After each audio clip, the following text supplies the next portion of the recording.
It's important for people to understand, too, the word Amaruka. That literally means the land of the plumed serpent, okay? Land of the plumed serpent.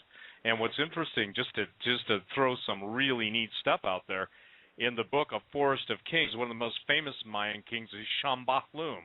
Very tall, and guess what? 6 fingers, 6 toes. Mm-hmm. Well, I guarantee he isn't playing billiards in the underworld, with an extra set of fingers. What I'm saying is that the land of the plumed serpent, and that is so interesting, feathery serpent, and that translates out into, if you basically go etymologically take it apart, it literally translates out into the dragon that fell with wings, okay? Right.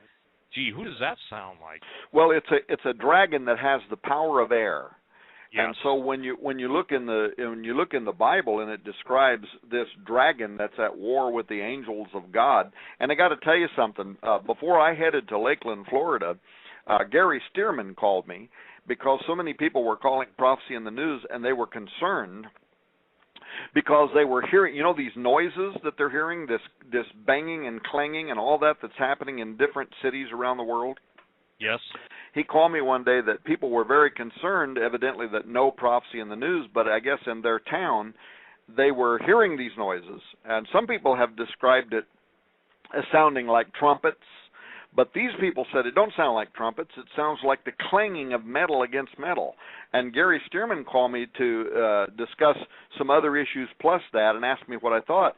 And I tell you, the description these people were giving caused the hair to stand up on the back of my neck, because the very first thing that came to my mind was it sounded like they were talking about swords clashing against other swords. And I said to Gary, Gary, is something breaking through now from another dimension? Is the war, the conflict between the angels of God and these fallen forces, is that conflict breaking out now to such an extent that it's bleeding over and we're starting to hear some of this? Well, I don't know if that's the case or not. There's no way to prove that, but it was the way it struck me at that moment. Well, I got to tell you something. I got to share this with you. I think that you're onto something there, and I'll tell you why. 5 years ago, and I don't have the prophecy, but I'm going by memory, the Lord told me to warn his people that very soon the invisible would become visible, the things of their nightmares would become into their realm, everything they knew as norm would no longer be normal, and they would literally see the battle between heaven and hell played out before their eyes and ultimately be a part of it. Now, look, we know that all creation groans and travails for the manifestation of the sons of God. That's what the book of Romans states. But the thing is that beyond that, listen, how about this one, Tom? I never saw this until I think the Lord quickened it to me one night. It says, hell beneath is moved at thy coming, okay? Mm-hmm. Now, I used to think that meant that, everybody makes way for Satan when he gets thrown into hell. And I believe that can have a dual meaning, but I'm just throwing this out. Pray about it, everyone. I felt like it meant something different. It meant that hell from beneath is getting ready to come up on the surface at the coming of the evil one, in the category of woe unto you, inhabitants of the earth. For your old adversary, the devil, has come down and punked you, knowing that your time is short. I don't know if you've ever thought of that. And not that way, but that's very interesting. That hell beneath is moved at thy, meaning the evil one, at thy coming. Yes. Do you see what I'm saying? Yeah. Because again, here's the thing. I've heard, when I first heard the horns, it was interesting. I said, look, I don't know that God's necessarily going to allow everybody on earth to hear the trumpet judgments in heaven as they're trumpeted, but I said, I think everybody on earth thinks it's going to be Louis Armstrong sounding. And I'm serious. I think unless it's a modern jazz quartet, they wouldn't have a framework to reference it. But some of the stuff in the Ukraine sounded like almost, if you will, like foghorns, yet it was a transcendent. You know how as sound basically is it modulates, okay? It has a waveform that travels through travels through space, the atmosphere, whatever, not space, but the atmosphere. But this thing was more haunting. It was almost like if you will, it was like a giant foghorn with no point of origin but a standing horn emanating from multiple points. That's the best way to explain it.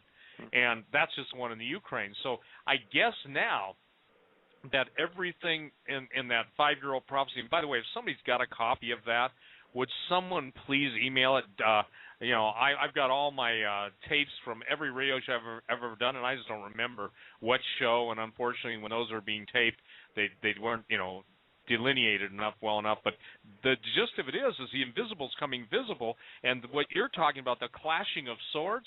I believe, Tom, that's not just speculation or juxtaposing your thoughts on the events. I believe that's really happening, because I can tell you that's identical, and how you described it as to the prophecy I gave 5 years ago, maybe even 7 years ago. But anyway, there is a prophecy I gave on my radio show, and like a dummy, I don't know where I put it, probably in my filing system, and who knows where that's at. But the point is that I think it's critical for people to understand the lateness of the hour.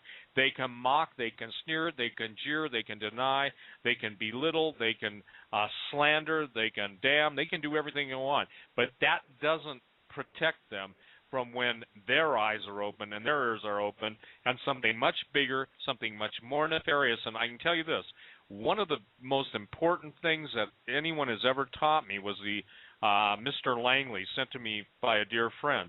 CIA guy said the entire purpose of transforming the Earth, and terraforming was my word, with the chemtrails, was to change the dispersion of light. When God sent the rainbow, you're going to love this, when God sent the rainbow after the flood, saying he wouldn't destroy the Earth by water again, by taking that rainbow apart, if you will, and absolutely interfering with the light realm, L-I-G-H-T realm, of the different frequencies of light, they're enabling these things that God, in essence, imagine this, imagine the rainbow as God created as being a barrier to the principalities and powers of the air. In other words, it was our, if you want to say, force field, the force of Almighty God to keep those things out of us as we tamper. And that's why the Lord says he's going to destroy those who destroy the earth. But this man was one of the highest-ranking CIA guys, and on his deathbed, he basically had a conversation with a man I know, and that's what was given to him, the most amazing understanding of why HAARP exists and all this stuff. The Mayans, the Aztecs, the Incas, the Egyptians, by the way, mummified their dead because they knew there would be a time when they'd be brought back to life. Not just, quote in the, in the Book of the Dead. They knew they were coming back. And so it's something that's important for people to understand. So what you're saying about the Mayans of 2012 seems to be the revolving door for hell on earth. That's the best way I can describe it. Yeah, and the other thing is, people who may, think that the prophecy that you gave, the conversation around what are these strange noises on the earth, whether or not those particular noises are related to supernatural conflict exists, period. Or if you don't believe that, then you deny the Bible. That angels, there are good angels and bad angels, and there is supernatural warfare that is involved right now in the world around us. But we know that in addition to the facts of basic spiritual warfare, that there is coming a time where there is going to be war in the heavens. In other words, the conflict is going to be increased to a new level. And that was the point when Gary, I can't even repeat exactly the words he was telling me, these people in this community and what they were hearing, and everybody was saying it sounded like trumpets, and what they were saying to him is it doesn't sound like trumpets at all, it sounds like the clanging of metal against metal. And the minute Gary said that, man, I could see angelic warfare. And the fact that it is so intense now that it is starting to bleed over from in their dimension into ours, because there still is no explanation about what these noises are. Now, it could be the government's doing experiments, it could be HAARP, it could be something else. I certainly have no insight on what's going on. All I can tell you is what my first initial and immediate gut reaction was to the way it was described to me that day, and it literally caused the hair to stand up on the back of my neck, and the first thing out of my mouth was, Gary, is something starting to bleed over from the angelic realm? And it caused Gary to pause too, and then we had a conversation around that. Well, what does this got to do with what we're talking about tonight, Petrus Romanus, E.T., extraterrestrials, the Maya, Aztec knowledge, David Flynn.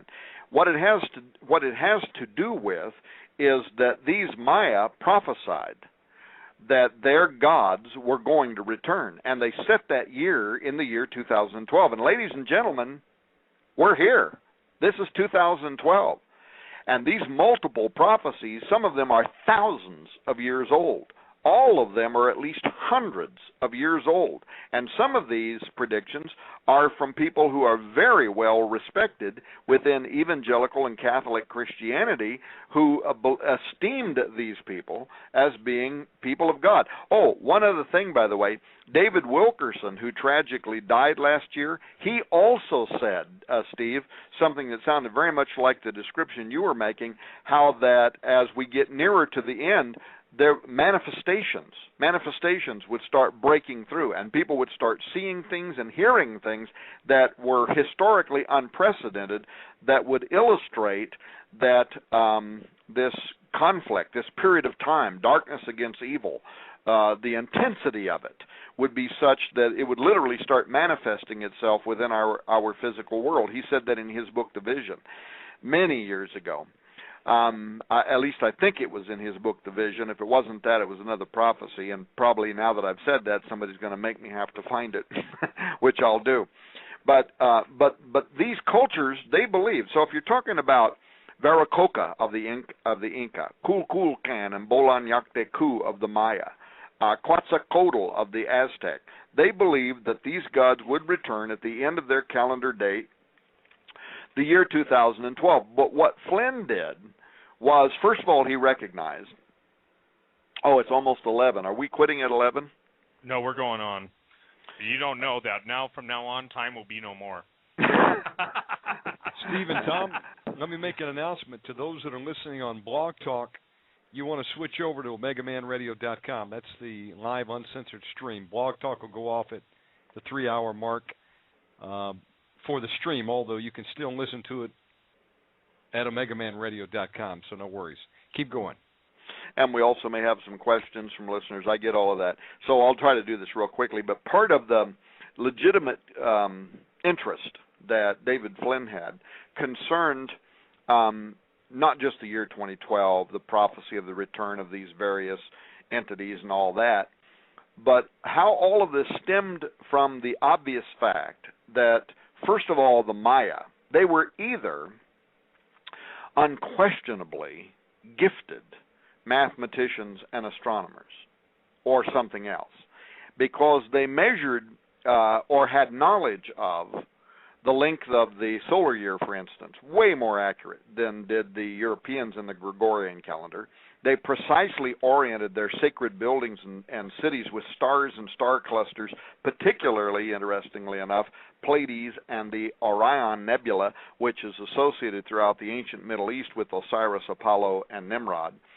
The pre-Columbian book, the Codex Dresdensis, what's also just known as the Dresden Codex by the Yucatec Maya, it's famous for the first known related illustrations of very advanced calculations, astronomical phenomena. So the question then is, how were the pre-telescopic Maya, who didn't even have the wheel, how were they so uniquely aware of such important knowledge? And that's what's unclear. So that was what implied to a guy like David Flynn that there is a mystery here that needs to be solved.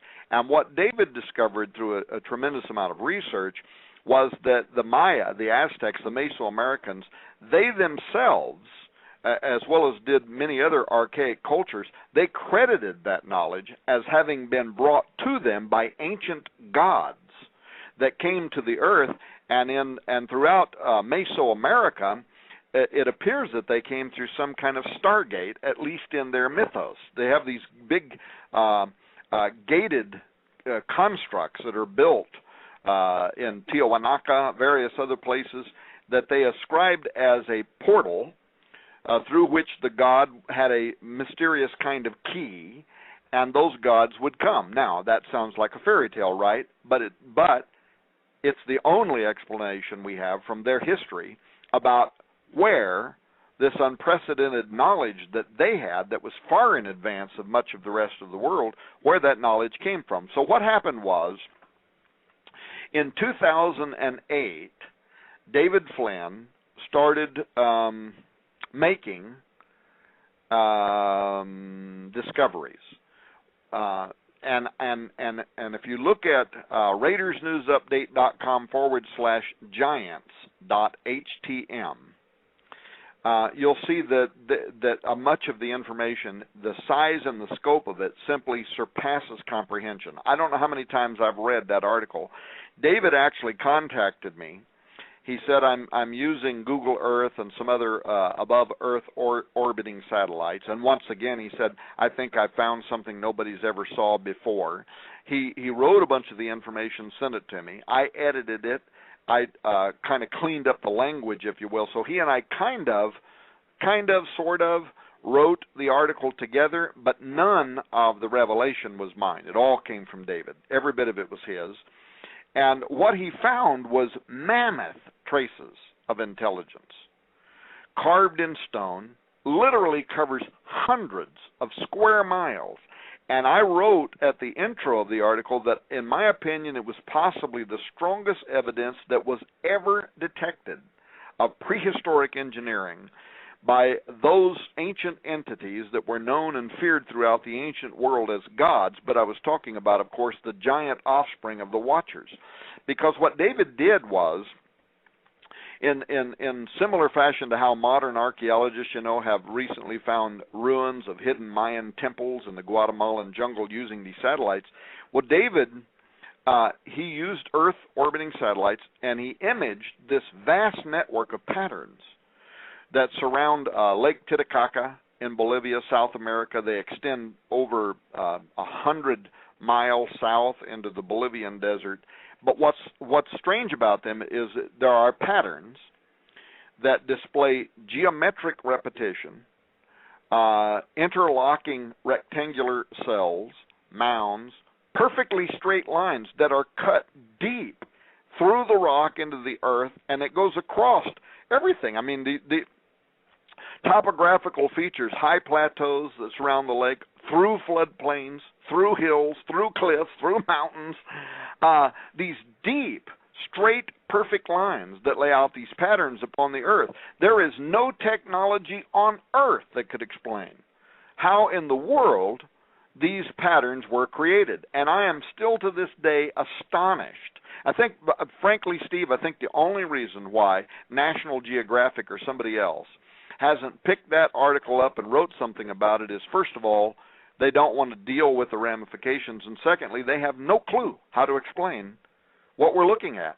So Tom, hold that thought, because we're going to get aced out with the changeover. Bruce, do you want to go ahead and announce it one more? And yes, we'll sir. Stay until we come back. We need those out there that are on Blog Talk to now switch over to OmegaManRadio.com if you weren't listening there already, and you'll be able to hear this final segment tonight. We're still live on tape, and this will be available up in the archives later, the full 4 hours, for those that were on BTR and didn't make the switch. We're now live on the 4th hour. Continue on, guys. Go ahead, Tom.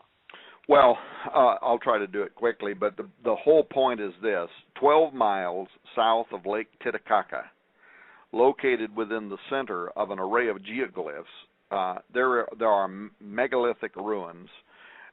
There at Tiahuanaco. Many people are aware of these, by the way, and other New Agers have written about it. It's actually known as the American Stonehenge, the Baalbek of the New World. That's one of the titles that's given to it. And if you know anything about Baalbek, you've got these enormous stones protruding up out of the earth. You've got the what do they call it, the stairway of the giants there, where you've got a stairway going up into what at one time, prehistorically, was a giant temple. And in order to make those steps fit your natural stride, you would have had to have been just enormous, something like 18, 20 feet tall, whatever, for those steps to relate, to a normal stride walking up. And by the way, Tom, the guy that has actually Dr. Muldeshef is one of the, Ernest Muldeshef is one of the most famous eye surgeons in the world, the only man to ever, I bet, transplant a complete an eyeball, even into the optic nerve. I mean, that's pretty good. He took one of Russia's most famous physiologists, okay? Actually, I think it was a professor at one of the universities, and he took him to Baalbek. And they actually have the footprints in that thing, and when I tell you the footprint, they have footprints that are in limestone that are huge. When I say huge, I'm not talking 36, I'm not even talking 48 inches, I'm talking somewhere close to 5 and 6 feet. Baalbek also has the largest single quarried stone in the history of the world, and it's called Stone of the Pregnant Woman. Saying all that, the point is Baalbek is supposedly, underneath Baalbek, is the largest hive, and I don't know, I can't prove this, but I was told this by guys that fight these things, literally, is the largest hive, or if you will, repository of giants in stasis, S-T-A-S-I-S, and it's interesting if people understand where Baalbek is, and again, in the Hebrew, they used to refer to a lot of those areas as the Valley of the Rephaim. And, you know, I argue with a lot of my critics and people who came after me. The Rephaim are the giants. The Nephilim are the fallen ones. And I make the distinction again that giants are not demons. Demons are not giants. The book of Enoch teaches that the demon spirits just came from the, if you will, the murdered or the giants that were slain. And that as these giants that were slain, their bodies are reconstituted through genetic engineering, these demon spirits will enter back into them, reanimating the body, and they got long memories, and they got the same appetite for flesh, you know, that they've always had. So it's interesting, isn't it? We hear about certain national soft drinks using aborted fetuses and stuff. See, what I'm trying to say, ladies and gentlemen, our entire atmosphere is being reconfigured for these things to return. And, Tom, do you remember the Norway spiral back in, what was it? Yeah. I think what people need to understand, even at Tiwanaku, and I was just told by a former park ranger in Utah, it seems like Utah and the Four Corners region of the United States, where they actually have an area called the Valley of the Giants, that the spirals, every place I have been able to type spirals, both to prehistory and I'm talking, you know, ancient history, the spiral was always a sign, if you will, of the location of a stargate, angel gate, whatever you want to call it. So remember who was in Norway when that appeared in the sky, and the blue beam. And if anybody doesn't know what it is, just Google Norway spiral, and you'll probably get the mail online. What I'm saying is what you're saying about all of the Mayan, Aztec, Incan, they all A-L-L, attribute their building of their empires to the giants that came from the east. And you know that's exactly where I was going with that. And David didn't just make that statement, but he went into tremendous research about all of the different cultures around the world that explained what otherwise cannot be explained. You're talking about some of the biggest stones in the world. People could go to Google, by the way, and they can type in Baalbek and then hit images and look at some of those stones. I mean, we don't have equipment in the world today that could fashion those stones and set them in place, and yet the original foundation for some of those large temples there in Baalbek, you can see the original stones, and then you can see all the cultures that followed. The Romans, the Greeks, they put their little dinky stones on top of it and rebuilt over and over again, and then a war would happen and somebody would tear it up and then they rebuild again. But look at the foundation stones. Who in the world built them? Because there was no empire that followed whoever built them that could repeat that technology. In fact, at Tiwanaku, there's no stones there that are as big as the ones at Baalbek, but there is one of the largest single stones ever to be moved and put into a building anywhere on Earth. It's actually 400 tons. So think about that. But the mystery is, the experts say that it was transported to Tiwanaku from a quarry that is over 200 miles away. That's where that stone came from, 400 tons. So imagine how incomprehensible it is when you realize that the route of transport for a 400-ton stone over 200 miles had to be taken through a mountain range up to 15,000 feet. Who did that? We're talking, You know, some of the extra biblical texts talk about some of these giants being as much as 200 feet tall. Well, there had to be something, because otherwise there's no conventional explanation for how those stones could be moved 200 feet through 15,000 feet above sea level, 200 miles, and then put into place in some of the temples that are there. And then you get these conventional historians that tell us that the structures at Tiahuanaca are only about 600 years BC, and that a pre-Inca civilization that didn't even have the benefit of a wheel or any other type of, didn't even have modern written language. I guess they put these 400-ton stones on the back of their ponies, their mules, and jacked them up there somehow, right? Yeah. Yeah, I can tell you something interesting. As I've studied this, I had Brian Snoddy, SNODDY. If people want to go to my website, stevequayle.com, click on the Giants section and go to the illustrations. I don't know if you've ever seen that. I'll email it to you. Okay. But Brian did an email for me. The Giants had an ability, and I was told by people who have talked about this, and people smarter than I did, but they had a form of harmonic levitation, okay? They were able to offset gravity by emitting a sound through their nose and their, now understand, these are big guys, okay? And I don't understand how it did it, but if you take your hand and pound the desk, you watch stuff move, because obviously you're creating a shock wave. They were able to create harmonic levitation, and nobody in the world has ever said this but me. So if you hear it, ladies and gentlemen, they're just parroting it, because nobody in the world knew it until a certain person told me that. I didn't come up with it. The bottom line is that they were able to literally change the gravitational field of the surrounding area around the rocks and basic, if you will, float them on gravity waves. Now that's mind-blowing.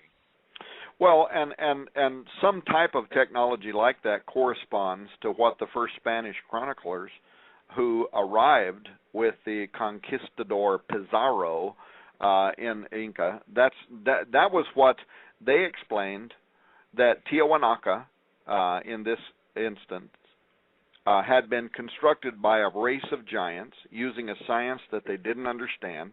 They called it Horus. And that before Chamacpaca, which was the period of darkness and the time of the flood and all that they had done this all before then, and that it was so long before the Inca arrived that those great temples and stuff were already in ruins. Their early history says it was already in ruins, and they only had oral history about what had happened there, but that it was giants that had been created by Viracocha, or Coculcan to the Maya and Quetzalcoatl to the Aztecs, the god that they said came from the heavens. So in other words, the Watchers, those who descended from the heavens. And Inca mythology involving the giants, followed by a world deluge, well, that corresponds perfectly with all the legends we know, from the Maya to the Olmec to the Aztec cultures of Mexico. Those stories are all consistent with Sumerian and Hebrew accounts of the flood and of the giant Nephilim, whose history of human sacrifices, by the way, also parallel Mayan rituals. The victims of Maya had their arms and legs held down while a priest would cut their chests open and rip their hearts out. Greek. And by the way, let me just put it into perspective. Historians used to argue about that, but they were bloody, and I mean bloody cannibals. And it's my contention that many of the giants existed, and that these guys were basically kept from being eaten. The priesthood would keep from being eaten by the giants that were alive during those days by feeding them, and feeding them the sacrificed bodies, etc. On the heart. They probably ate the heart. But I think what's important for people to understand is Pizarro. What was the name of his chronicler, the Catholic priest? Oh, yeah, I want to say Jimenez or something. I don't know. Yeah, but anyway, it was something like that, and he basically told of an encounter where he and Pizarro and the men went into, and that the women had been forcibly, and I'm sorry to be gross, but split open by the giants raping them, and that they said God in heaven sent lightning bolts, and the Indians literally showed all of the, if you will, the faces of the rocks that were scorched with lightning bolts, and literally destroyed those giants on the spot. Now that's pretty interesting, okay? Because this isn't, this is before the Sci-Fi Channel, of course, and this is before the skeptics could get on their computers. But the point is that's 1590? I mean, it's really old chronicles, and these people aren't sitting there trying to say, gee, I'm bored in a new land where people cut people's hearts out and behead them and then toss their carcasses to giants. I mean, these guys were, if you will, they were the news reporters of their day, and they hadn't been bought off by the foundations of the world to control them. So the point is that they were telling what they were being told by the natives. Now, that's a first-hand account. That's a far different thing than all of the nonsense that we're being, exposed to daily. But continue on, because the Mayans, the Aztecs, and Incas all owe their origin to the fallen ones. Okay. Yeah, and so the Maya prehistory echoes the advent of the Watchers, their giant offspring, but it also looked forward to a particular date, one date, 2012, the year that you and I are in right now, sitting here talking to only God knows how many people, and that could be beyond significant because it was around the year 2000. Well, it was in 2005. I happen to know that because the date is on the article when David Flynn wrote it. And David Flynn wrote a landmark article. This is one of his articles that has been fantastically ripped off by an awful lot of people. But he wrote it for my news service, the Raiders News Update, and we published it in 2005. In fact, I even got it published in 2005 by the UFO magazine and several others at the same time. So there's numerous ways to verify when he wrote it. But it was based on mutual research that we were investigating at the time. But he wrote the article. I didn't have anything to do with it, and the brilliance is all his. The article was called An Occult Translation of the Roswell Event Countdown to 2012. I've seen, by the way, that research, even very recently, this year, in so-called brand new books, where authors are out there and they're doing shows and they're making a name for themselves, and they have not given David one piece of credit, and it is almost a word-for-word ripoff of his occult translation of the Roswell Event Countdown to 2012. It was unprecedented at the time. It later formed the basis of his presentation at the 2005 Ancient of Days Conference in Roswell, New Mexico. Oh, and this reminds me, one of the things that we want to be able to do, Brenda, David Flynn's wife, she sent me, I don't know how many, but I think I've got maybe at least a half dozen or more of David Flynn's video presentations that he made over the years at Roswell and other places. I have not been able to get Richard Hoagland to respond to give me the one presentation that David was very proud of that he did with Hoagland, so I probably am not going to get that, and Hoagland may not even have it anymore. But we did get these other ones, and what I'd like to do when we put his book out is just provide that DVD with all of those video presentations for free with the book. So we'll talk about that more later. But the occult translation of the Roswell Event Countdown to 2012 tied a lot of this stuff together. It tied the Mayan together, but also with the UFO and alien abduction phenomenon that we started out talking about, and even with the role of the Vatican. This was a feature article. It's even people who have credited David, it's been resourced, Donna tells me, hundreds of times by media, republished in magazines, print publications around the world. But what the extraordinary findings that David made actually foretold, that's the part that remains hidden to most of the world. Because what David did was like Dr. I.D.E. Thomas, our mutual friend. Yes. Thomas is still alive, by the way. He's going to be 90 here pretty quick, and he's still, at times, he's still very sharp. But he, Dr. Jacques Vallée, Chuck Missler, others, like them people, Flynn, he became fascinated with a mysterious connection between the Watchers, aliens, the coming of the Antichrist, the Mayan date 2012, and he saw that there was somehow a fiber, there was a string that was running through and connecting all of these occult aspirations, even including Freemasonry and other Illuminatus related to the subject. So if you read David Flynn's feature article, which we're going to include, the original 2005 article is going to be included at the back of the new David Flynn collection. If you read that article, you'll see how that he starts out citing how in 1928 the occult visionary Manly P. Hall had been writing about the Great Seal of the United States, but that careful analysis of the seal that Hall was writing about disclosed that there was this whole mass of occult and Masonic symbols. Hang on, I'm getting interrupted. Talk for a minute. Well, I think, too, ladies and gentlemen, one of David's gifts was to be able to process an intense amount of data and then, with God's direction and guidance, put it together so all of these discontinuous or seemingly strewn through the annals of history, it would all be tied with a single thread. And I got to tell you something. You can sum the whole thing up in spiritual conflict. That's why, for those of you that are listening to, I recommend above all things go to DerekPrince.org, DerekPrince.org, and it'll bring you to the site. The most impressive and, in my opinion, most life-changing group of tapes I ever listened to, which started me on my whole quest for the truth, was Spiritual Conflict. I think they call it the Spiritual Conflict series. So for those of you that really want to get a handle on this, now Tom was talking about the Aztecs, the Incans, and the Mayans. You know, I can't get over the fact that we now have little babies and their aborted fetal tissue being used as flavor enhancers in more than just soft drinks. And you ask me why God would judge America. One of the most interesting points that I have to deal with, or points of contention, is, well, God wouldn't judge America. Look at all the good things we do. And I said, name them. And usually they'll say, we send more missionaries. No, we don't. That's not true.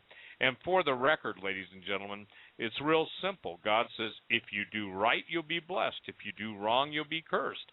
And I've said this 1,000 times over the years I've been on talk radio, that God judges nations and he judges them in time. He judges individuals as far as their eternal, where they're going in eternity. But there comes a time now when all hell is breaking loose. And as the hell literally breaks loose, people are going to see more and more strange phenomenon.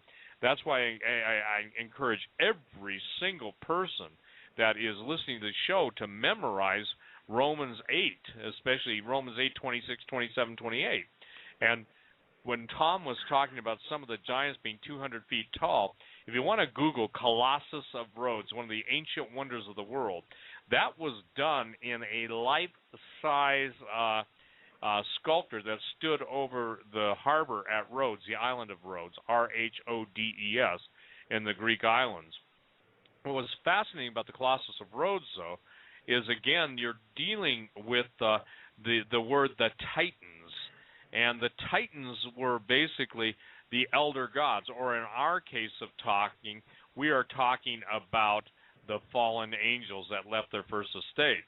And so when you read about all the children of the Titans, and it's going to be interesting because most people don't understand that almost every single heavenly body or moon of our planets, and at least our solar system, are named after the Titans. Now, why is that?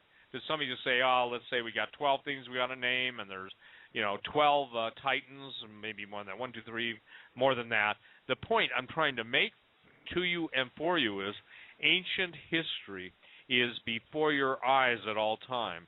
As Solomon said, there's nothing new under the sun. That which has been will be.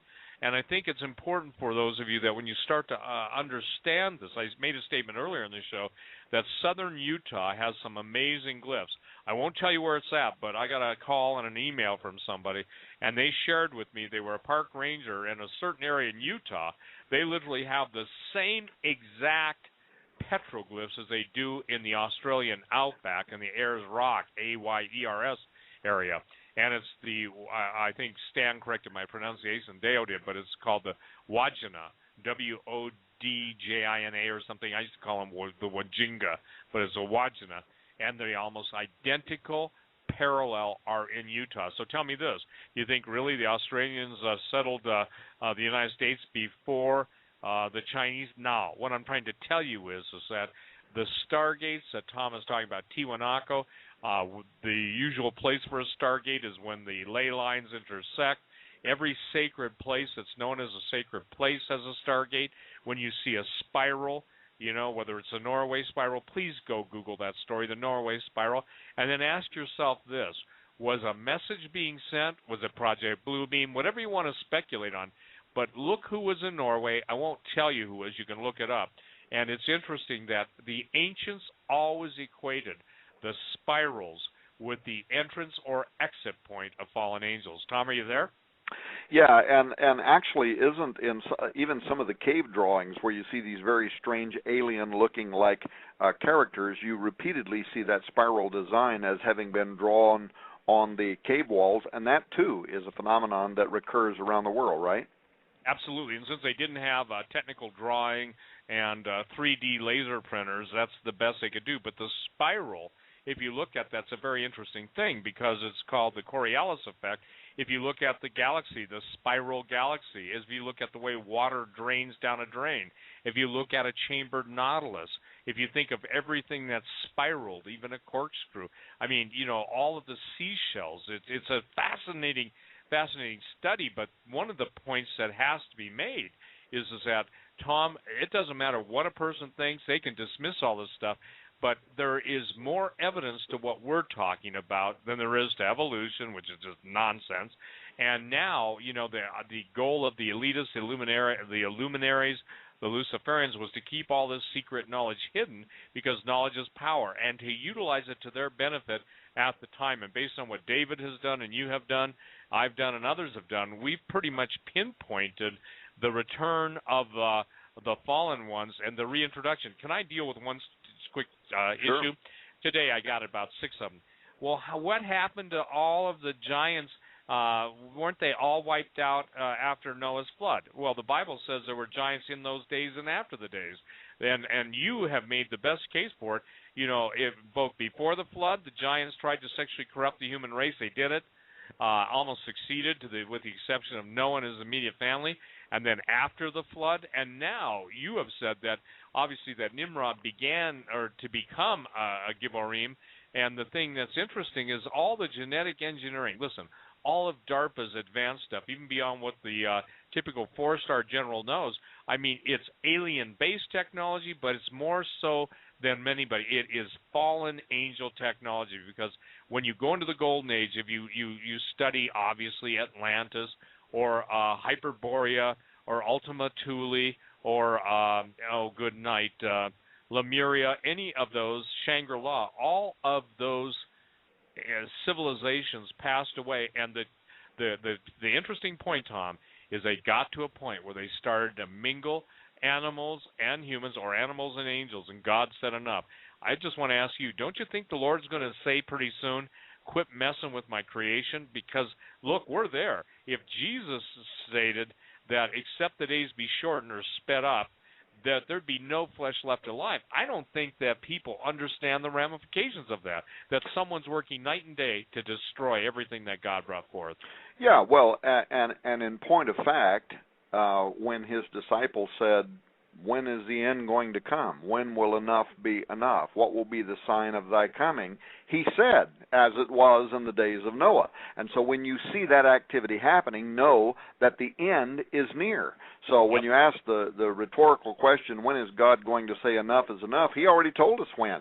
When we start repeating the same thing that happened during the days of Noah, he's going to say enough is enough. Well, what does that mean then? When you realize that right now around the world in thousands of laboratories, we are creating species that are part human and part animal. And by the way, you and I did a show, let me see, what we got, 30 minutes? You and I did a show, I don't know, a few years ago, and I think it's called The Days of Noah or something like that. And in that show, we talked about how in 2008 or 2009, Reuters had interviewed those scientists out of Britain that were doing human-animal chimera research for the pharmaceutical industry, but how that they had gone to the government of Britain, and they wanted to know if they could have taxpayer revenue to further their research. And there was this big hoopla in Britain among the pro-life community that didn't like the idea that a part animal, part human would be created that then would be experimented on as an embryo and then would be destroyed. Well, those scientists were back 24 months ago, and there was another Reuters article, and you'll even recall the article. It was called "Scientists Want Debate on Animals with Human Genes," and the very first paragraph had to do with creating mice that could speak, dogs with human heads and hands and feet, and British scientists wanting to know if those kind of experiments would be acceptable. And if you read that Reuters article, what they were saying was, first of all, some of their colleagues already were pushing the envelope, already were creating human-animal chimeras that they were raising to full maturity. That's what they were alleging. Well, people at the time, when you and I talked about that, people couldn't believe that that was actually happening, that they were raising these Splice-like creatures. As a matter of fact, it was about the time the movie Splice came out, and you recall that I asked you, because I hadn't seen it. Yeah, and I said it was the most repulsive thing. I went into detail how, obviously the husband or the scientist has sex with the offspring that they create out of this mass of goo, and at the very end, the baby that they produce, the scientist, the scientist and the woman, or the hybrid woman, produce a thing that all of a sudden grows into a giant with, a fallen angel-like creature, 8-9 feet tall with wings like an angel. Now, somebody knew a whole lot, and that's that time you and I did that show, Tom. Yeah, that was right when we did the show. The movie had just came out. I since saw it because somebody sent me the DVD so that I could watch it. It's kind of a gross movie. But, yeah, so it was a very Nephilim offspring type film talking about splice-like creatures. But sex was really important in that. Sex, you had to have, again, the splice-like, remember the laboratory thing? Had to be then, then he inserted his, semen into her, and then the baby, and obviously the thing at the end kills the father of the progeny of the fallen, not the fallen, but the genetically created female with a tail. Well, here's what's important. You and I, now people can go, here's, again, Steve, when you and I happen to be on the front side of technology talking about things that people couldn't believe. They're saying, you guys are out of your mind. This isn't really happening. You've watched too many movies, blah, blah, blah. And Reuters sent a journalist this article. In fact, if somebody wants to email me, I'll send them the article. I'll send them the link to the article. It's still cached online. It's called "Scientists Want Debate on Animals with Human Genes." It was published, I think, in 2009. And that's when you and I did the article. And at the time, I was saying that I felt, and you felt, that what these scientists were asking for was permission to essentially develop islands of Dr. Moreau, where they could raise these things to full maturity for long-term experimental purposes. And you and I both alleged that it already was happening, that in other words, they were asking for permission after the fact, that it already was occurring, and they were alleging the same too. Well, some people thought we were crazy, other people weren't sure. Well, guess what? Fast forward to now, and in just July, the Academy of Medical Sciences in Britain admitted that science had been going on before that article and since that article, and that in fact it's advancing so quickly, they are calling now for an international regulatory commission to oversee the creation, Steve, of fully mature half-humans, half-animals. We're not talking about animals that have a little bit of human genetics. We're talking about 50-50 integration. And if somebody wants to email me, I will send them the report from the Academy of Medical Sciences out of Britain, and this report will wake you up, because they admit that there have been thousands of half-human, half-animals that have been created in biomedical research that have been raised, not killed as embryos, raised and experimented on, and they even go in. Now, keep in mind, the Academy of Medical Sciences is like the FDA here in the United States, right? So this is not some fringe, goofy, crazy group of people that are making wild allegations. They're calling for an international treaty to actually regulate the creation of part human, part animals for experimental purposes, and to create the language around which When can they be created? For what purpose? What's the goal? Blah, blah, blah. Well, here's 3 excerpts from the introduction to their report. Number 1, and this is the creatures that they're saying have been created, are being created, are going to be created. Get this. Number 1, extensive modification of the brain of an animal by implantation of human-derived cells. I'm quoting. Which might result in altered cognitive capacity approaching human consciousness or sentience, human-like behavioral capabilities. Number 2, situations where functional human gametes, we're talking here about eggs and sperm, might develop from precursor cell types in the animal, and where, listen, Steve, where fertilization between human and animal gametes might then occur, the fusing of human and animal reproductive cells. So now we're talking about the creation of a species that can actually procreate with humans. And thirdly, cellular or genetic modification that could result in animals with aspects of human-like appearance, skin type, limb or facial structure, characteristics such as speech, end quote. Those are direct quotes out of the Academy of Medical Sciences published just in July. And what's interesting is they published that report, and the very next day, one day after the Academy of Medical Sciences published their report, the Mail Online published an article that is talking about only 2 of the tens of thousands of laboratories, according to them, that are now involved in this research around the world, in which they admitted that 150 human-animal hybrids had been grown in United Kingdom labs.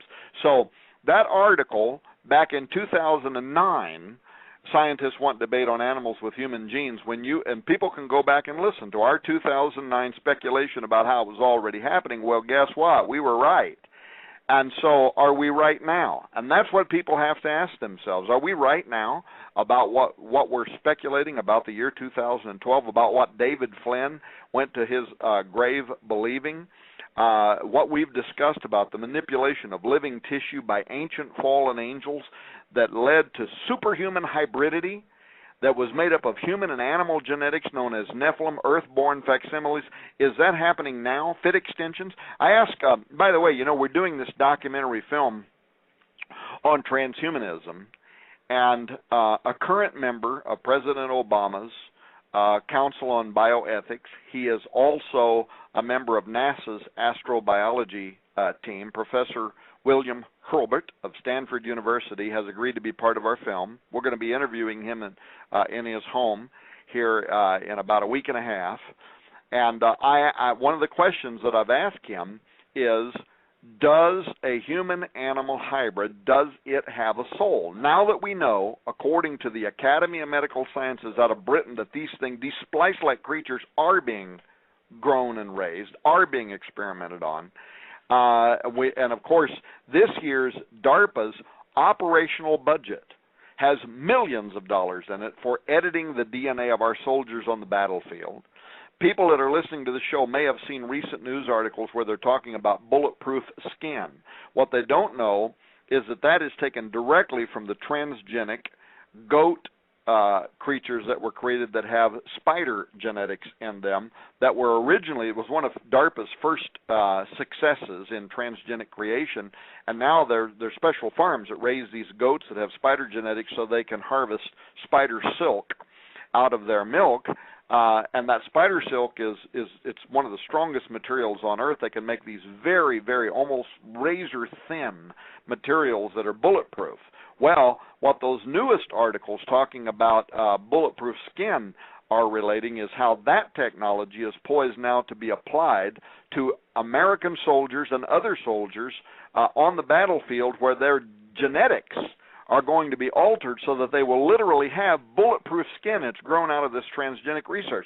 Sounds crazy, right? Well, in 2009, it sounded crazy when we were talking about ACHM, animals containing human material, which now has been admitted and now is happening in laboratories around the world. So, Steve, we've entered into a period of time in which Matthew 24:37 is unfolding before the world's eyes. Lord, tell us, what shall be the sign of thy coming and the end of the aeon, the end of the age? And he said, as it was in the days of Noah. And we're doing it right now. We're doing it in laboratories around the world.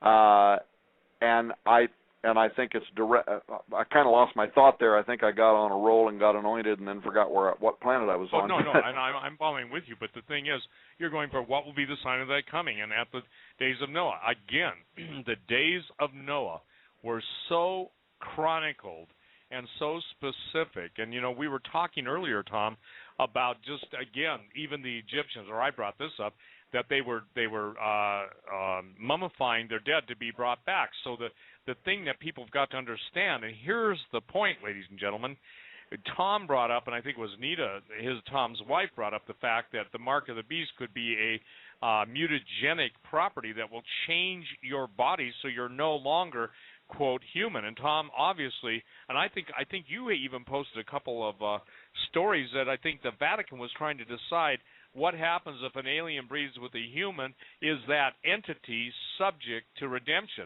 My answer now, absolutely, I feel, is absolutely not. Okay. Oh, yeah, that reminds me of what I was going to say. That Professor Holbert, I've asked. He will be answering this question in our documentary.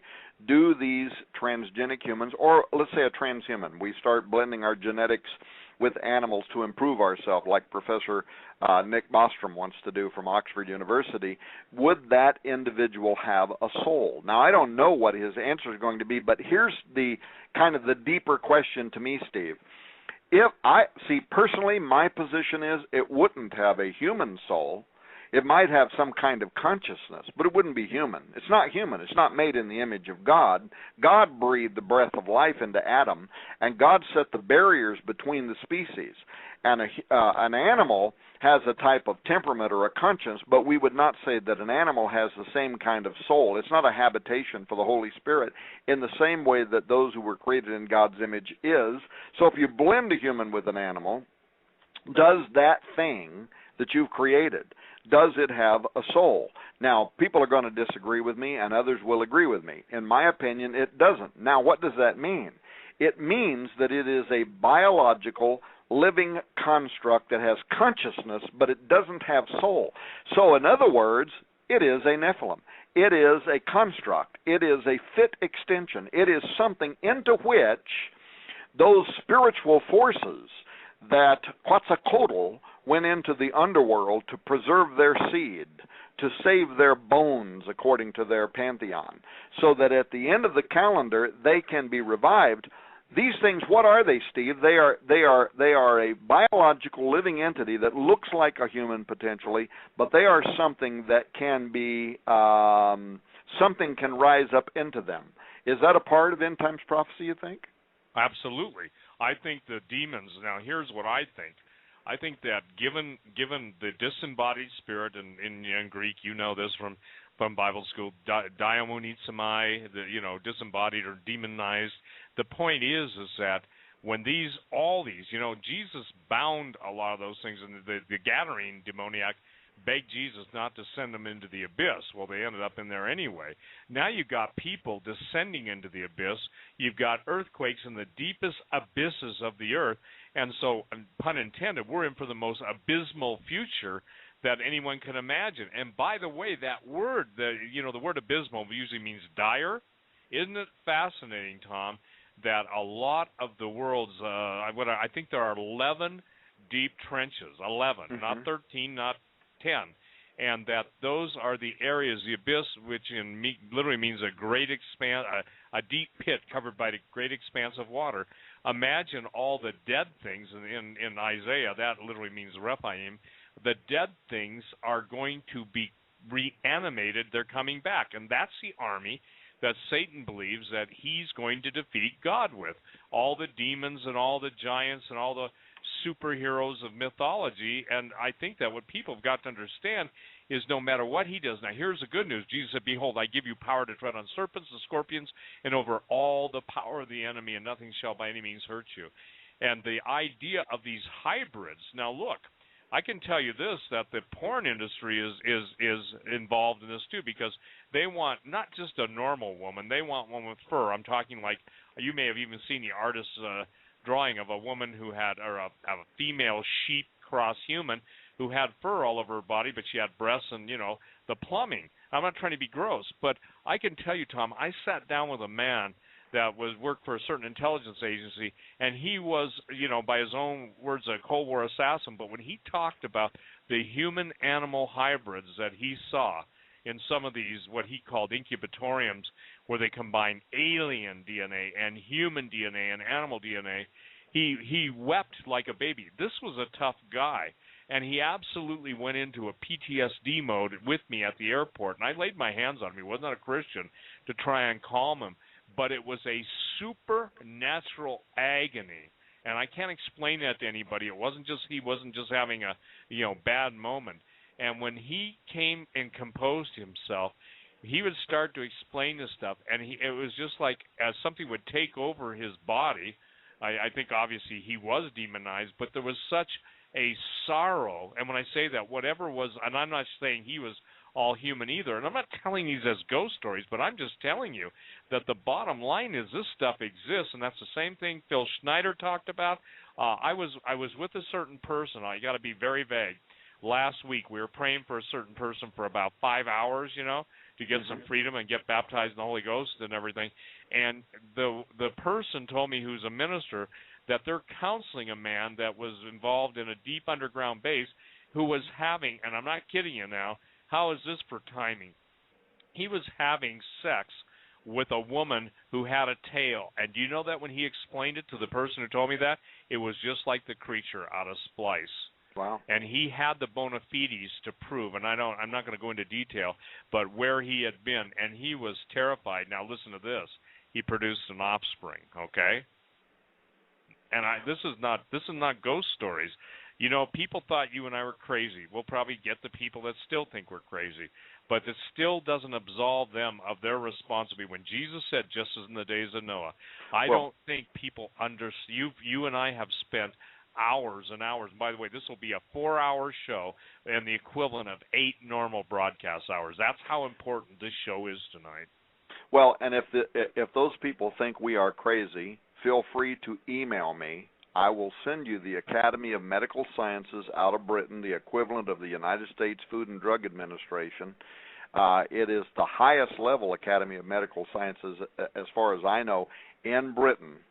And I will send you their report, Animals Containing Human Material. It was published just in July. If Steve and I are crazy, they're crazy too, because they are the ones right now who are saying this technology is there, it's happening around the world, and creatures that are part human and part animal are being created where cross-species procreation can and is occurring. So, I know it's incredible, right? We don't want to believe it.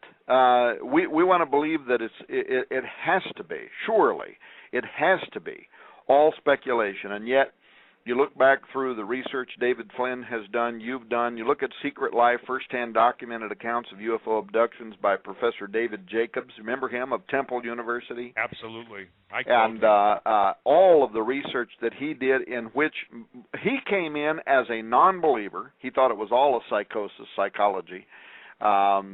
He left it saying there is something that is going on. The ability for humans to recreate themselves, the aliens are using that ability. They want human sperm. They want eggs. That's what he concludes. Professor Jacobs, Temple University, he's combining scientific investigatory methods to analyze the accounts of all these different abductees who were claiming various things, and he comes out of it saying something is happening. It's corroborated. There is an abduction phenomenon. It's being carried out. It is a breeding program. It is resulting in the creation, he said, of alien-human hybrid offspring. And his own impression, in fact, was that actually it was John Mack who he was quoted. It was his impression that we were seeing the awkward joining of two species. Well, now, is that what's happening also at the Vatican? By the way, as you were talking, I'm thumbing through some of David Flynn's research off of the Watcher website. Check out what he says here on the Watcher website. Quote, the Book of Enoch explains that the sons of God descended first onto the mountain called Hermon. the rebel angels intended to thwart God's plan for the earth by destroying the descendants of Adam. Satan's goal in organizing the Nephilim human hybridization program was to pollute the bloodline that would produce Jesus Christ, the Messiah, the kinsman redeemer.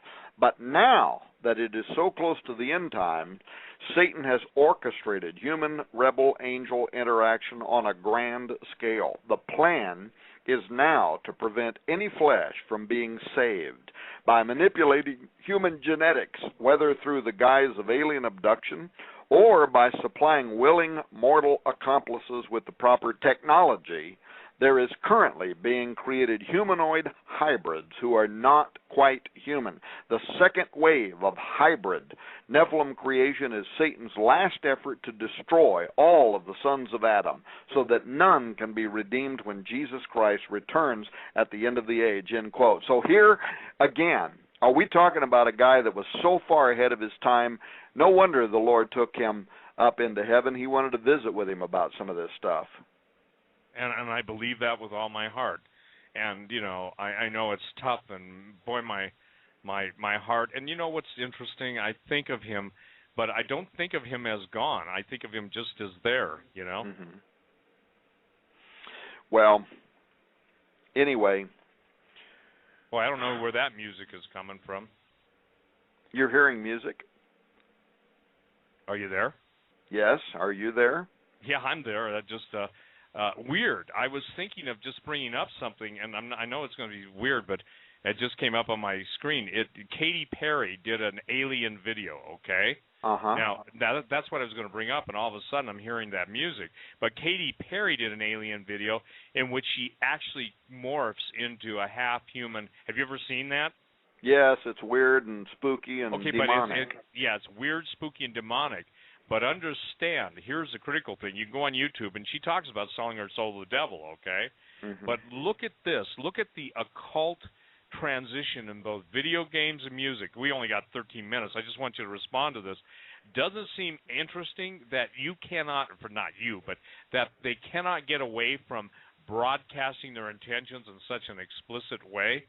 I mean, Tom, we're talking about basically, genetic mutations. We're talking about human, I won't even tell people where to go because it's disgusting, but now there are basically videos on YouTube of people sitting around and eating human cadavers and partying around just like V. Okay, I'm saying this, ladies and gentlemen, we get a lot of flack. I get a lot of flack when I said these things coming back to serve mankind. It literally was a recipe book on the Twilight Zone. But what's going to be interesting, Tom, is those things that were reanimated.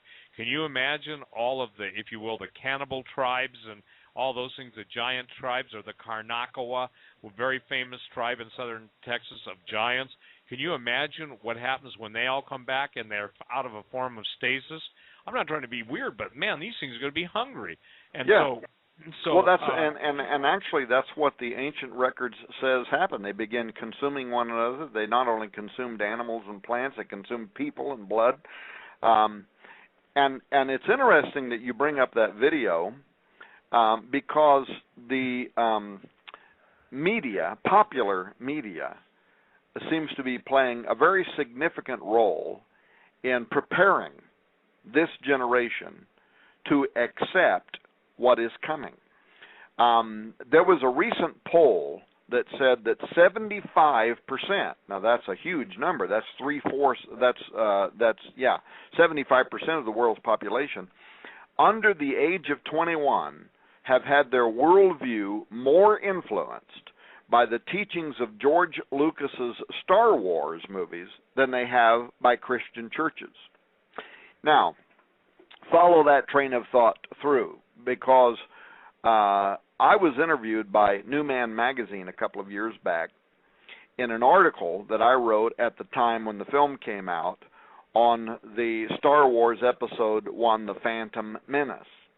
And in that film, I pointed out several things. First of all, that the Jedi, and the reason I'm making this point is you brought up popular media, and what is popular? No, I understand. Yeah. So the central personalities in that film, the Jedi, the heroes of the film, they're nearly exact duplicates of what's known as the New Age Ascended Masters theology. Secondly, those Jedi are in tune with the Force, according to the film. And of course, Daniel says in Daniel 11, I think 38, that the Antichrist will be a worshiper of the God of forces. Thirdly, the Jedi, in the Phantom Menace, they're looking for a prophesied Redeemer who's going to bring balance to the Force. And guess what? When their Jedi Savior comes, he's born of a virgin. But his name is Anakin, which in Hebrew means the sons of Anak, and refers to the Nephilim of the Old Testament. Absolutely. Anakin's offspring, the master trainer, I should say, I forget what the actor's name is, but he's a man by the name of Qui-Gon Jinn. Qui-Gon is a branch of Taoism that purports to teach how to use the universal energies that supposedly exist in and all around us, probably those energies that the Nephilim used to elevate those stones you were talking about. The second part of his name is Jinn, which is, of course, Muslim for the demons that inhabit the air, the genies, right? Yep. Now, this Qui-Gon Jinn in the film, he believes that Anakin is the prophesied redeemer of mankind, and he proclaims that belief in a way that's almost identical to what John the Baptist did of Jesus. But then just a little bit later in that film, there is a scene where Anakin stands before the Jedi Council, just like Jesus did before the temple priests, and we hear words in the film that are almost an exact quotation from Matthew 11, which says, "Are you the one that is to come, or shall we look for another?" Anyway, those comparisons in that they're shocking, but they lead to a more powerful point that's made in the film, that just as Jesus redeemed us through his blood, midichlorians in Anakin's blood are unlike anything seen in a human before, and so they mark him as special. They mark him as the Redeemer in the film. But what's disturbing in the film's message is this, that unlike Jesus, who never turned to the dark side when he was tempted, Anakin, according to the trilogy of films, he gives into the powers of darkness for most of his life. And only at the end, he tries to repent. And the message to these under 21-year-olds, 75% of whom have been more influenced, according to this Harris poll, by the Star Wars movies than they have by churches. The message is that the true Savior is ultimately going to be revealed as Anakin Skywalker. Anakin, the offspring of the Anak, the son of Anak, Darth Vader, Lucifer, the one that the world always has perceived as being evil, but who ultimately is going to become man's Savior in the end. This could be a gigantic setup for the coming not only of extraterrestrials, but the acceptance of an Antichrist. Now, you and me, Steve, we look at that and we think, oh, so what, who cares? What, according to these recent polls, 75% of this generation do care. They've been more influenced by those films than guys like me and you and preachers of the gospel. So, so what does that portend? I realize we're out of time, we have to quit, but the point is, it is a setup. The media is complicit. They are, or they are blindly and unknowingly being led by satanic forces, the same spiritual forces that are behind thousands of years of occultic societies, from the Maya to the Aztec to Malachi O'Morger, to Jewish priests who rejected Jesus Christ as Messiah and therefore gave themselves over to deceptive spirits in the Zohar. All of these sources that have been looking forward to an event horizon, the year 2012, in which the false prophet, the Antichrist, and the heavens are going to be filled with the return of a dragon spirit that has the power of air, and I can't even say his name now, but Bakteku, the spirit of the underworld of the Maya, arising, bringing with it these, the seed that's going to fulfill the Kume Sibyl's prophecy on the Great Seal of the United States. I'll tell you what, I'd like a mathematician listening to this show to just take a fragment of what we've talked about tonight and tell me what are the mathematical probabilities that all of these societies over thousands of years, most of whom we have no evidence that in ancient times they didn't have the internet, they didn't have no method for communicating with one another. They were separated by time and distance, hundreds of years, in some cases thousands of years, and by sea mileage. No records that they met one another and shared their stories. What is the mathematical probability that all these societies, that this confluence, this concatenation of events is unfolding, and now Petrus Romanus, the final prophecy on a 900-year-old Catholic prophecy telling us that the false prophet is going to arise in the year 2012 and help give rise to the Antichrist, who the Jews in the Zohar say would arrive in September of 2012. Note that that's just before the election here in the United States.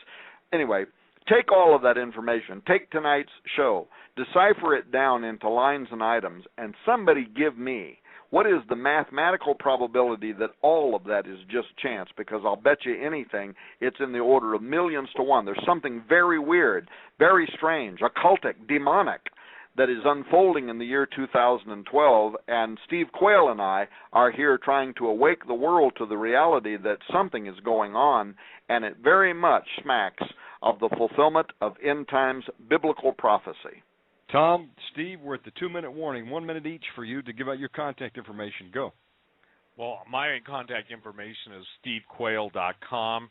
My website, my books are only available there. Tom, what you're talking about with the Mayans, Aztecs, and Incas, I deal with all that. My book, Angel Wars, is the complete, if you will, integration of everything I know up to this date that I could put in there that would be valuable. The transhumanism, the singularity, all those things that Tom and I have talked about. And ladies and gentlemen, remember, we have to be the bow of the icebreaker to be able to get you into areas that would normally be frozen out or closed off to you. So we take a lot of the heat, but we got to let you know we're going on ahead so that you can follow.